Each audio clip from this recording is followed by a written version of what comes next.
Hey guys, welcome to AP Chemistry Part 4. Today, we're going to be looking at how to write chemical formulas, how to balance chemical equations, and the types of reactions. We're going to go over in a little more detail about the types of reactions a little later or in the video series, but today, we'll just look at the types. First, of course, we're going to have to know how to write chemical formulas. That's like the basis of every single thing about chemical reactions. So first off, here's my first example, potassium chlorate. Now as you can see, there are three elements, right? K, potassium, Cl, chlorine, and O, oxygen. Now you can see that there's a subscript of 3 under the oxygen. That means that there are 3 oxygen atoms in potassium chlorate. But what about the potassium or chlorine? What about them? Well, if you have no subscript at the bottom, you're just gonna assume that the subscript is 1 and there's 1 atom of potassium and chlorine in potassium chlorate. If the subscript is 0, that element isn't involved and therefore you should not put it in. Number 2. Sometimes you may have to use parentheses in chemical formulas. Here I have dysprosium sulfate as our example. And you can see that there are 3 under sulfate. But how many atoms of sulfur and oxygen are present in dysprosium 3 sulfate? Well, you can already see that dysprosium, dy, has a 2 as a subscript. So we can just say that there's 2 dysprosiums. If we look at the parentheses though, we just need to take the subscript and the subscript of the elements inside and just distribute it like the distributive property that you learned in school. If we do end up doing the math, we're going to end up with 2 dysprosiums, 3 sulfurs, and 12 oxygens. I may wonder, why not just write like dy2S3O12 instead of this complex thing with parentheses? Well, it just gives us a better idea of how the molecule even looks like. It's kind of hard to get a sense of the looks of the molecule if it looks kind of like this. Number 3 is hydrated salts.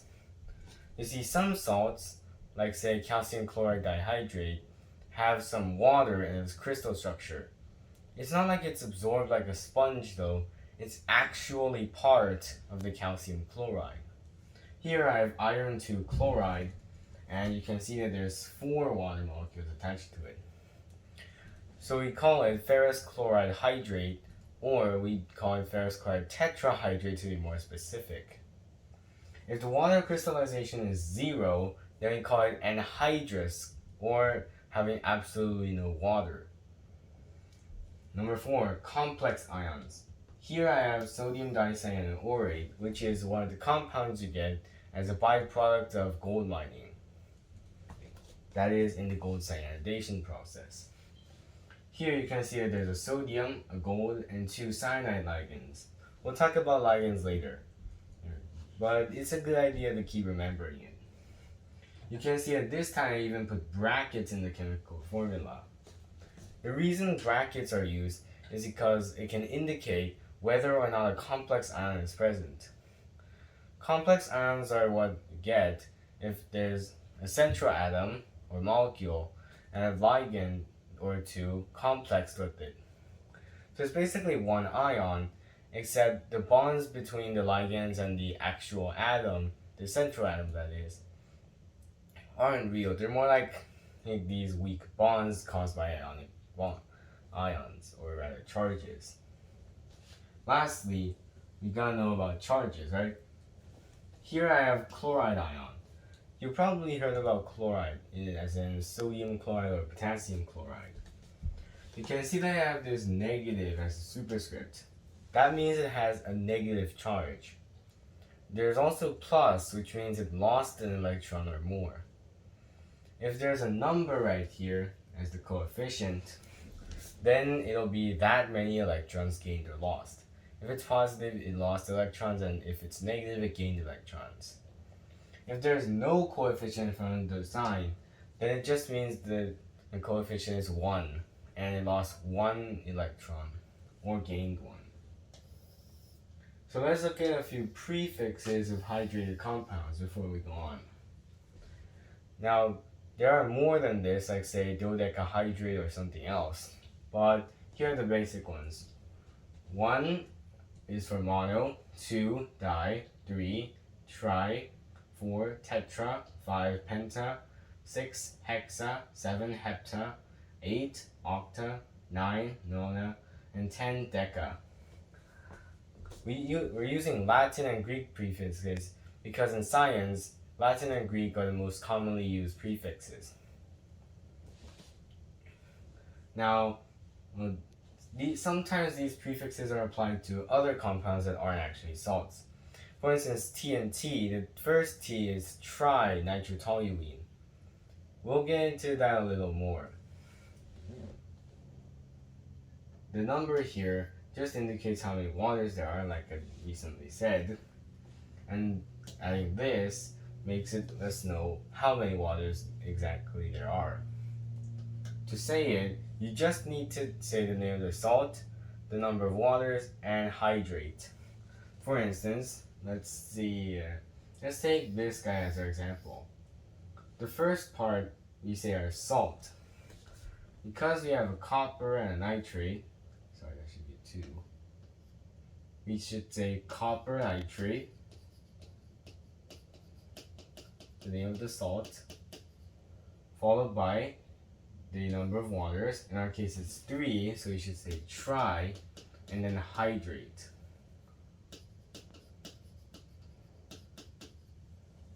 Let's look at another example. Here, we have barium hydroxide as a salt. We have 8 waters, so it would be octa, and hydrate. So this salt right here would be barium hydroxide octahydrate. But what about compounds that aren't salts, like say acetic acid, a compound in vinegar? Well, there are 4 major ways to show what an atom or molecule looks like. And the first one is the condensed formula. The condensed formula is basically like the simplest formula possible. For acetic acid, it would be C2H4O2. Sometimes people would say HC2H3O2 since it's an acid, and the H+, or rather the acidic H+, will go first. However, this is pretty hard to get an idea of how this acetic acid molecule looks like. A better way is the structural formula. The structural formula uses words, but it can still show what the molecule even looks like. Structural formulas can also look like this, with word, letters, and sticks, or like this. Such formula like this is used in organic chemistry. Each vertex refers to a carbon. The third way is ball and stick models. It's kind of like those element models that you can get online. It's basically where the atom is represented as a ball and the bonds are represented as sticks. If there are multiple sticks like 2 or 3, then it need to be a double or triple bond. And lastly, space field models. Again, the atoms are represented as balls, except the balls are just mashed together, or based on who they bond to. Now let's just go a little more in reactions. All chemical reactions have reactants and products. The reactant is what, reacts, and the product is what we got. In this reaction right here, zinc and cupric sulfate are our reactants, and zinc sulfate and copper are our products. The zinc and copper sulfate are reactants reacted to make zinc sulfate and copper our products. Sometimes you'll find that there are letters in parentheses right next to the compounds. Why is that? Well, that's because we sometimes want to show the state of matter. Now, we don't necessarily have to put them, but if it's important, like say we get a solid precipitate, then it'd be something we're gonna have to consider as important. S is for solid, as in like this. L is for liquid. G is for gas, and AQ means aqueous solution. It's basically just a solution of the compound before AQ in water. Let's look at balancing reactions now that we know how they work. So here I have an unbalanced chemical equation of aluminum chloride reacting with sodium hydroxide to form aluminum hydroxide and sodium chloride. You can see that both sides have one aluminum and one sodium, so we can't use them to somehow figure out the coefficients. So let's look at chlorine. We have 3 chlorines here on the reactant side, right? But we only have 1 chlorine here on the product side. Because it can't alter the chemical formula, otherwise the reaction would go weird, we're gonna have to put something right here. This is the coefficient of the molecule itself. You see, when there's a coefficient in front of an entire molecule, it means that there are that many molecules. Coefficients can either be fractional, and if there is no coefficient, again, it is assumed there's 1. Since we have 3 chlorines and we want 3 chlorines on this side as well, we're going to have to make 3 NaCl. But that kind of messed up our equation a little, because now we have 3 sodiums on the product, but only 1 sodium on the reactant side. So we got to increase the coefficient of the sodium hydroxide to 3. If we look back now in the aluminum hydroxide, you can see that there are 3 hydroxide ions. There is also 3 in sodium hydroxide, and therefore our equation is now balanced. So that was how you balance an equation. Now if you look at each and every balanced equation, you can find that there are many different variable coefficients. However, because we want everything simple, the simplest whole number coefficient is going to be most accepted. Here I have the reaction of hydrogen and nitrogen to make ammonia. And here, always there's a 3-to-1 ratio between hydrogen and nitrogen. However, most of the time your chemistry teacher is going to accept the first equation right here, since the coefficients are the most simplest, but also a whole number at the same time. To finish off the video, let's look at the 11 different types of reactions. The first one is the combustion reaction. Combustion reaction refers to anything reacting with oxygen to form a flame. But for our example, let's look at the reaction of an organic compound with oxygen. A good example is the combustion of ethanol, aka just alcohol, with oxygen, as in burning. When ethanol reacts with oxygen, it will form carbon dioxide and water. When an organic compound burns, all of the carbons will be converted to carbon dioxide. That is, assuming we get to complete combustion. Hydrogens and oxygens will be converted to water, while sulfur will turn to sulfur dioxide. All other elements, like nitrogen, will convert to elemental nitrogen as the organic compound burns. Number 2, a single displacement reaction. It's the reaction of an inactive metal or salt, like say silver nitrate, with an active metal like zinc or iron. Here I have the chemical equation for the famous Saturn's tree demonstration. Lead acetate reacts with zinc to form zinc acetate and lead. You see here that lead is much less active than zinc, so the zinc will displace the lead and go into solution. Meanwhile, the lead will precipitate as solid lead. That was actually the example we saw earlier when we were just learning about reactions. The zinc is more active than copper, so the zinc reacts with copper sulfate and displaces the copper. Going back, we also have double displacement reactions. It's the reaction of a soluble salt reacting with, another soluble salt. Now, most of the time when they say double displacement reactions, you'll usually end up with the precipitate. However, that isn't always the case, and sometimes both compounds will remain soluble, while sometimes both products can precipitate. Here, I have an example here. The reaction of silver nitrate with sodium bromide. The reaction produces sodium nitrate, which is soluble, and silver bromide, which is insoluble. This arrow means that silver bromide will precipitate. If the arrow goes upward, then the product that is right in front of the arrow will evolve as a gas. Number 4, a neutralization reaction. In a way, this is also kind of like a double displacement reaction, except here we have an acid and a base. In my example, the base, potassium hydroxide, is reacting with an acid, nitric acid, to form water and a salt, potassium nitrate. Now the salt that forms doesn't actually have to be table salt, it can just be any ionic compound. The base donates its hydroxide to the acid, and the acid's H plus reacts with the base's OH minus to form water, while the other two ions bind together to form the salt. Number 5, synthesis reactions. It's what you get when you combine an element, another element, or more elements to get a product. For instance, here I have the reaction of strontium with oxygen to form strontium oxide. The coefficients can be anything, and the product's coefficient can be anything as well. However, again, it would be strongly recommended to just make everything simple as possible. Number 6, formation reactions. Now, formation reactions are exactly the same as synthesis reactions, except there's one tiny little tweak. Here, the product's coefficient must be equal to 1. And because of that, sometimes our coefficients are going to have to be fractional.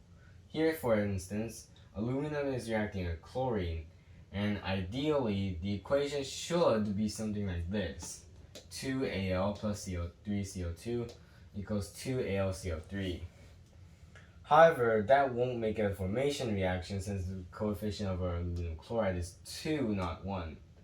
You would end up becoming a synthesis reaction, and you'd get a wrong grade. You get a wrong answer. And because of that, we're going to have to simplify our equation a little bit. Because aluminum chloride's coefficient must equal 1, our aluminum has to remain as 1 too, 1 to 1. However, there's only 2 chlorines on this side while there's 3 in aluminum chloride. And because of that, we're going to need fractions. Because 2 divided by 2 is 1 and 1 times 3 is 3, you have to make a coefficient 3 halves, right? Because 3 halves times 2 equals 3. Sometimes if you get a question like this, you're going to have to end up using fractions. Sometimes even in kind of complex ones. Number 7, addition reactions. It's where you get one compound and another compound and put them together to make a new compound. For instance, here I have the hydrogenation of ethylene gas. In the presence of a catalyst, hydrogen will react with ethylene to form ethane. You see the hydrogen binded to the ethane to form ethane. It's kind of weird though that you get 2 compounds and end up with 1, and the product can have very different properties. The 8th example is a decomposition reaction. Decomposition reactions have many different causes, like thermal and light, heat, shock, and a bunch of others. For here, manganese nitrate is decomposing into nitrogen dioxide and manganese dioxide. The basic idea of a decomposition is that a cause causes a compound to decompose into different products, forming different compounds. Number 9, net ionic equations. Now, if you go back to our third example, you remember that we have silver nitrate and sodium bromide. Well, I brought that example up again, but this time we found out that the sodium nitrate is still going to be soluble, right? So that means that even after the reaction, there will still be sodium ions and nitrate ions still floating around in the solution. Because of that, we can just leave them out and make only the silver ions and bromide ions go on the stage. The thing that's good about this though is that we get rid of any spectator ions that don't really take part in any reaction. Another good part is that we get to know that any soluble silver salt can react with any soluble bromide to form silver bromide. So if you get a silver compound like silver acetate, sulfate, or nitrate, and react it with a soluble bromide salt like magnesium bromide, potassium bromide, or hydrogen bromide, you can get silver bromide as your product. Our last two is number 10, redox reactions. So for example, I put the reaction of ferric chloride copper etchant onto the copper clad printed circuit boards. The iron 3 plus in ferric chloride will oxidize the copper 2 plus, and reducing the iron 2. Now you may wonder, wait, iron is more reactive than copper, how is it oxidizing it then? Well, that's because when they say iron is more reactive than copper, they mention the fact that iron will be oxidized to iron 2 plus ions on iron 3. Iron 3 plus is actually less reactive than copper in a way, and because of that, iron 3 is capable of oxidizing copper. However, it will not turn to metallic iron, but into iron 2 plus instead. You can see that the charge on the copper turned from 0 to positive 2, so it lost electrons while the reaction was progressing. Meanwhile, the iron 3 plus ions got reduced to iron 2 plus, and because the positive charge's coefficient decreased, it therefore gained electrons. Now, how do we know what each of the reactions look like, the reduction and oxidation? Well, that's where half reactions come in. Half reactions are just where the reduction half and the oxidation half are shown, and if you combine the two, you get the full redox reaction. Here, the first half reaction, the reduction, would be iron 3 plus electron, remember E minus, equals iron 2 plus. If the electron is on the reactant side, then it means it's a reduction half. If the electron is somehow on the product side though, it will be the oxidation half reaction. So that was how to balance chemical equations, how to write chemical formulas, and the 11 types of reactions. Thanks for watching, and see you in our next AP Chemistry series. Bye!